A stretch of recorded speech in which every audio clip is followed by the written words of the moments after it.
so good to have an all-female panel. Was that a deliberate, yeah? Was that a deliberate move by Norad? I don't know. Or did any of the guys call in sick last minute? I wouldn't be surprised. In any case,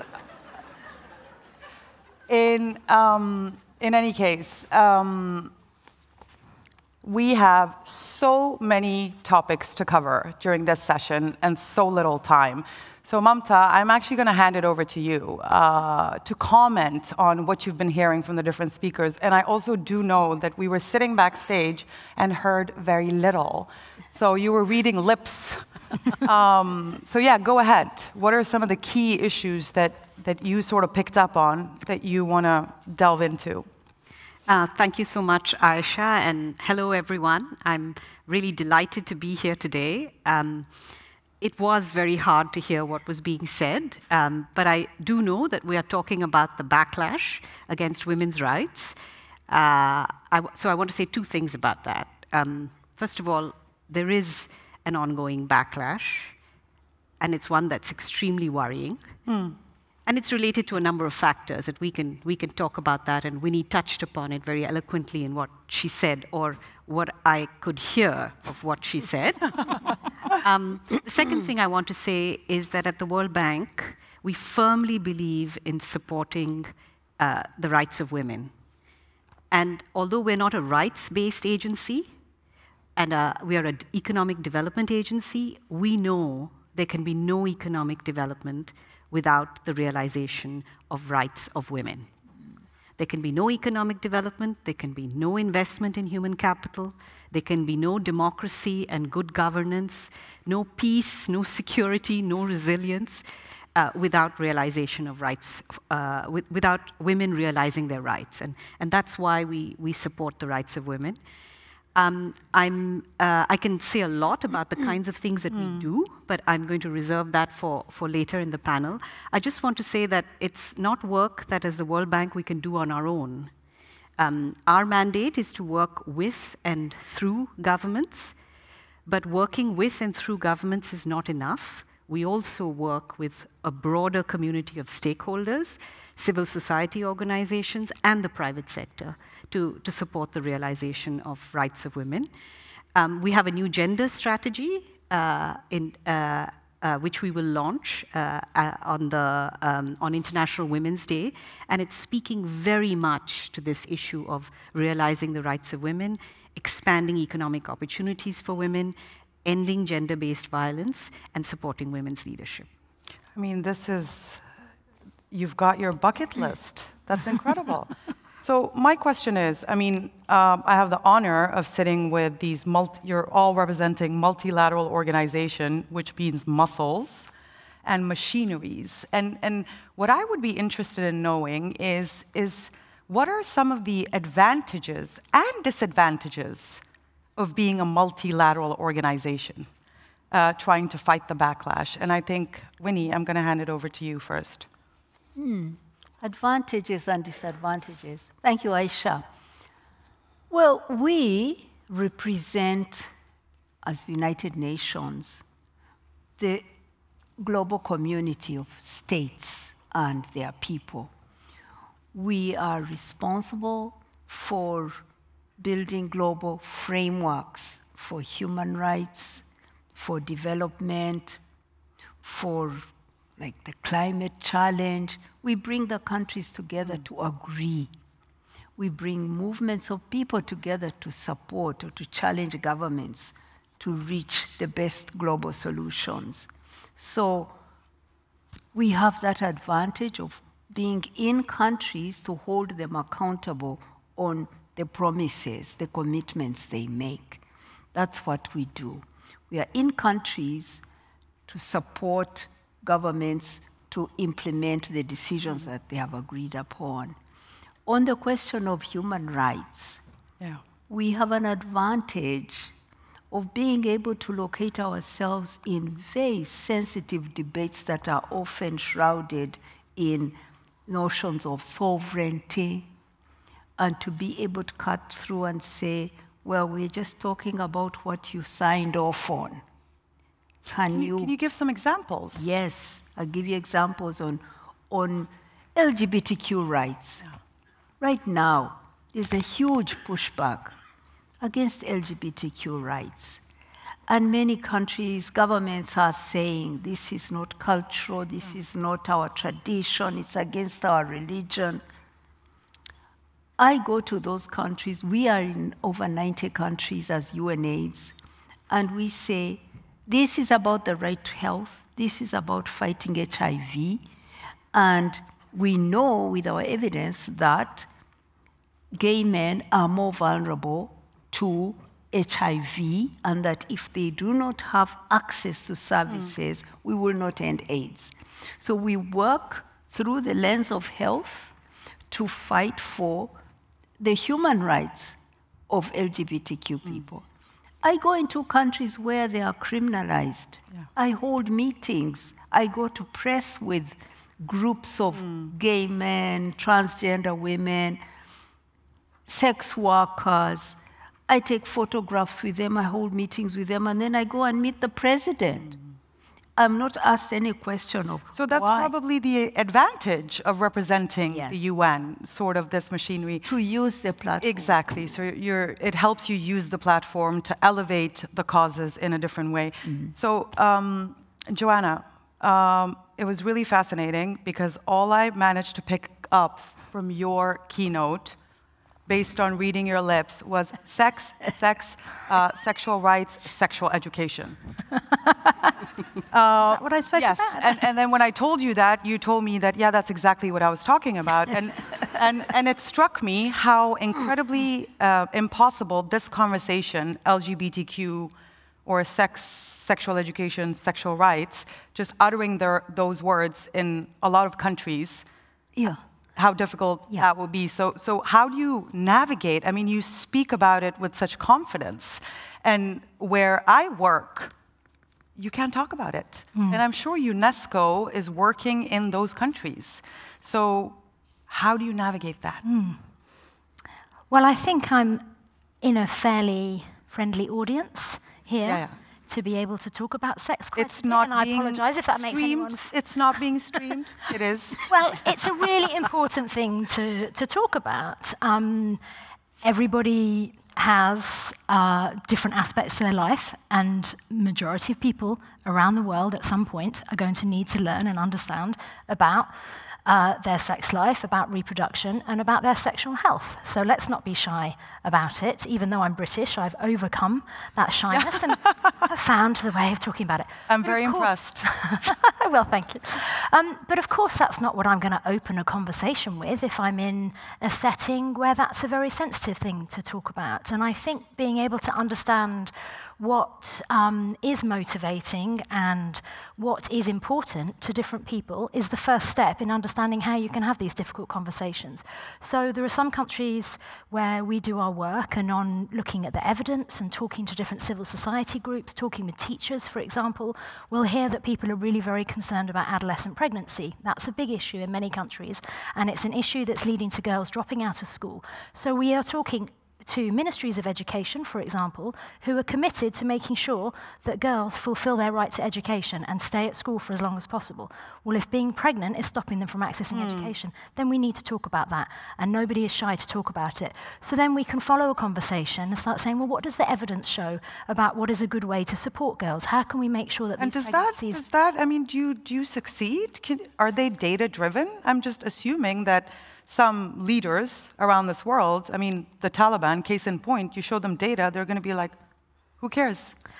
This is not consistent with my values.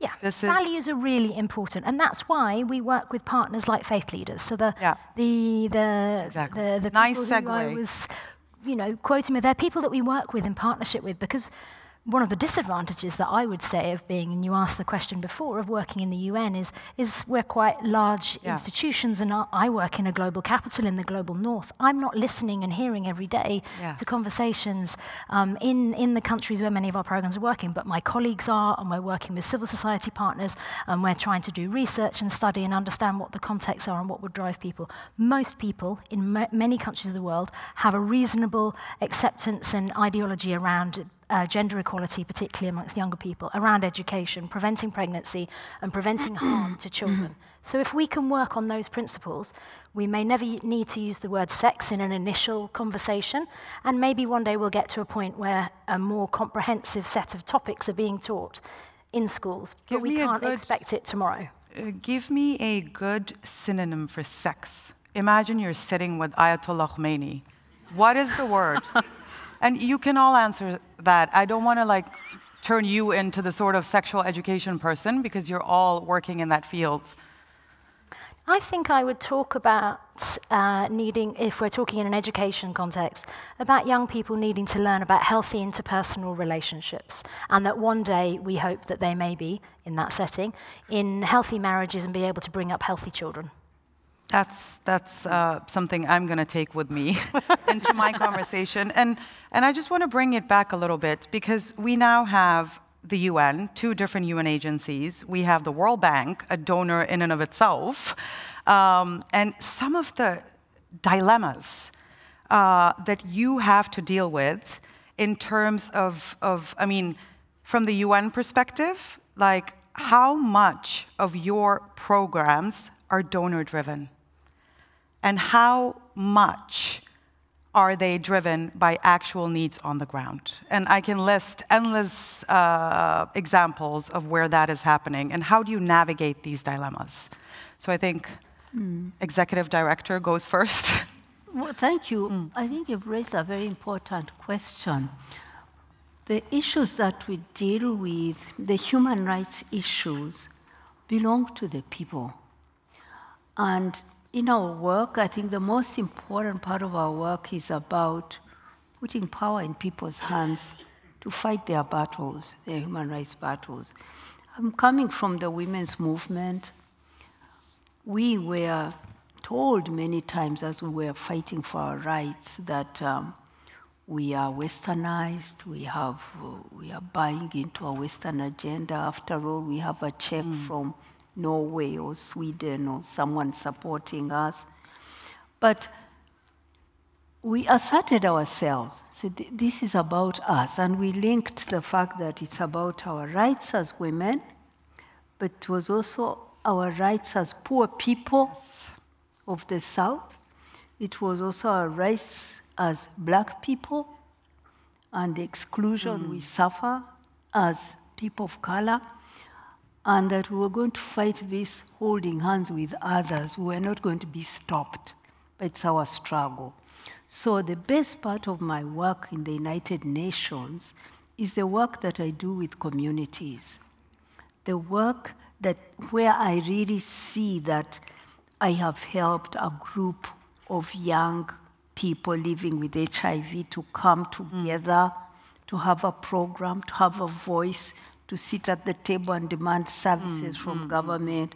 This is the best work, where we empower communities to claim their own rights. I'm just going to bring in Mamta here. Mamta You're right to ask that what is donor-driven. It's exactly. true. I also get you pressures spent all your time, my love, speaking about, empowering women. So I'm going to leave the donor question to you. Yeah. Donors sometimes distort people's agendas. They too also sometimes drive agendas, and one has to resist.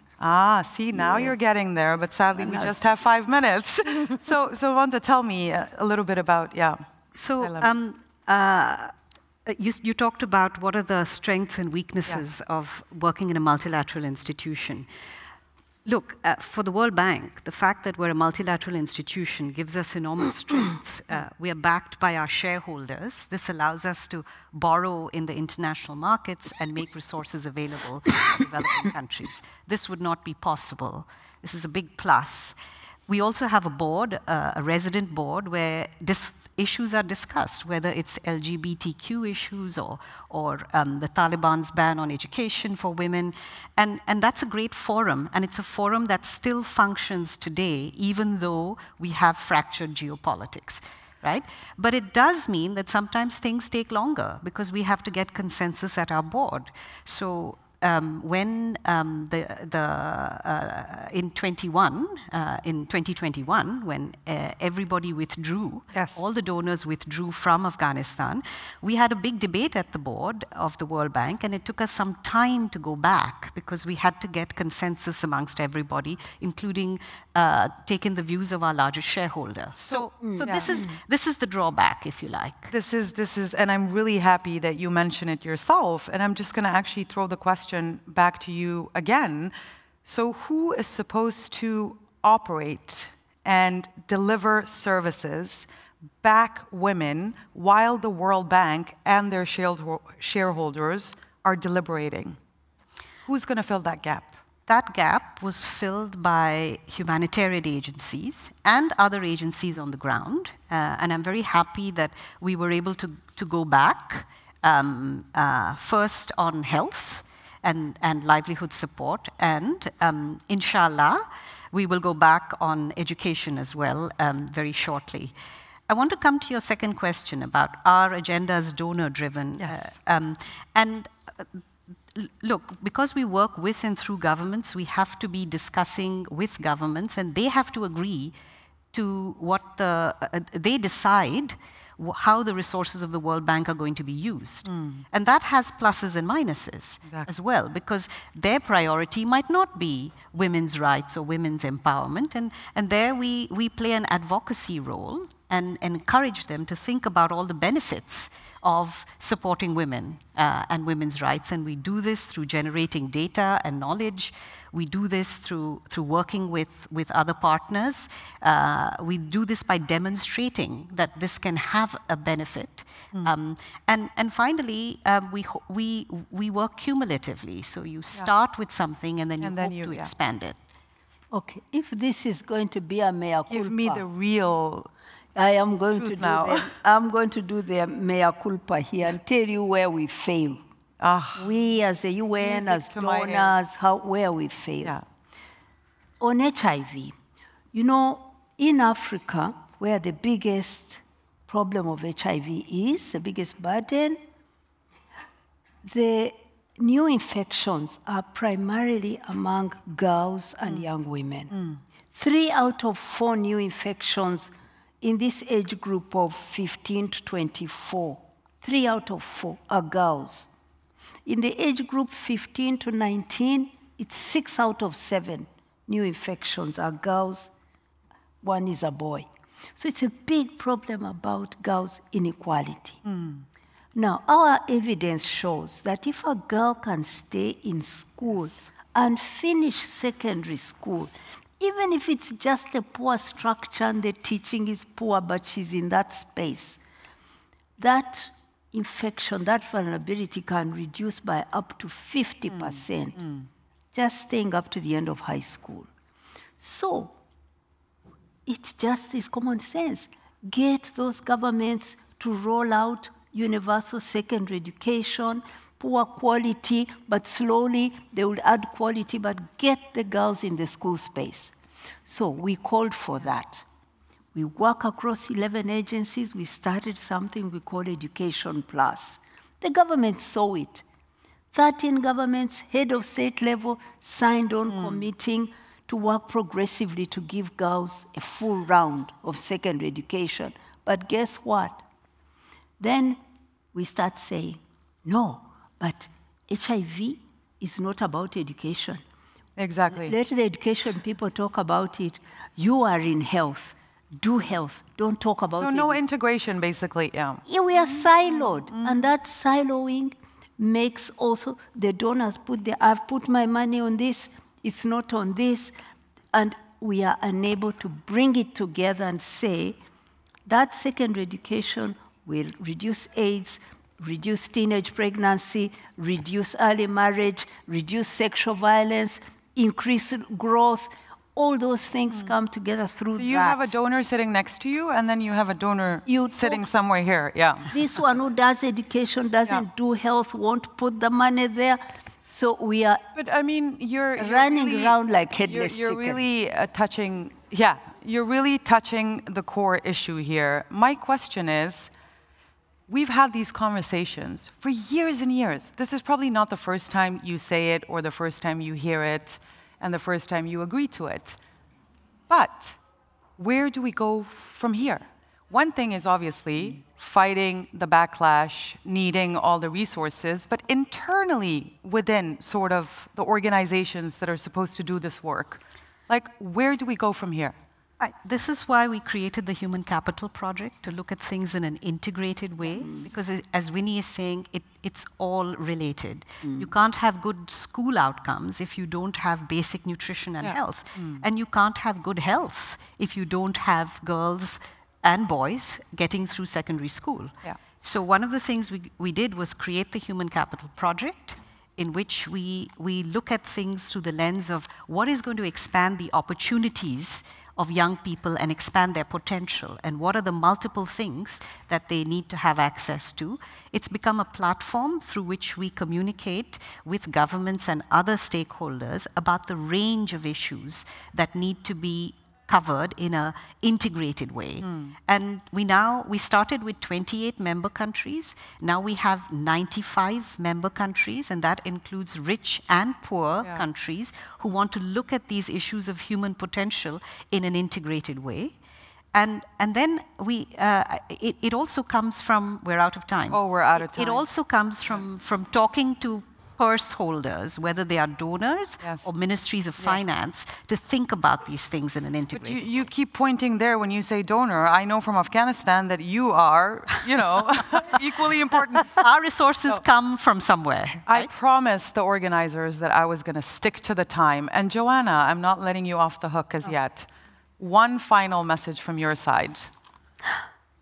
Well, you are putting me on the spot then. No, I am. I think it's absolutely true that we need to be able to embrace complexity. We need to be able to see the problems and issues, and if we put young adolescent girls and young women at the center, and then say what are the issues and what are the problems that are facing them, and if in many African countries the high risk of HIV infection is one, we need to be leading with solutions to those problems, which include education, which include access to services. But we have to be able to bring in the other issues too. Food security. What is it that's making the situation so vulnerable for so many young women? Hunger is driving, in many cases, challenging decisions to leave school, to enter the labor market. It's happening for young boys as well. So if we can embrace complexity and find ways to join conversations and bring them together, then I think we will have a lot of success. So basically, integration is needed to fight for women across all different sectors, because without health, without losing the voice in the very specific issues that are women and girls issues, because otherwise they will get lost.